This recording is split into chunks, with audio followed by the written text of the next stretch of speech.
हमारे शास्त्र कहते हैं भगवान आपकी पूजा स्तुति तो बहुत दूर की बात है, आपका नाम भी हमारे पापों को नष्ट कर देता है। आस्ताम तवस्तव नमस्त समस्त दोषम तत्संखथापि जगताम दुरितानि हंति दूरे सहस्त्र किरण कुरुते प्रभव पदमा करे सुजलजानी विकास भांजी। ये पंक्तियाँ आप लोग अक्सर दोहराते हैं कि भगवान आप सब दोषों से रहित, स्तवन की बात तो बहुत दूर है, आपका नाम स्मरण भी संसारी प्राणियों के दुखों को दूर कर देता है। सूर्य की बात तो बहुत दूर है, उसकी किरणें भी कमलों को खिला देती है। ये रोज़ आप लोग भक्तामृत में पढ़ते हैं।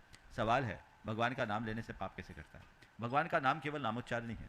हम किसी व्यक्ति का नाम लेते हैं तो हमारा केवल एक संबोधन होता है, लेकिन हम जब भगवान का स्मरण करते हैं तो उसमें प्रयुक्त शब्दों में कोरा संबोधन नहीं, श्रद्धा भी होती है।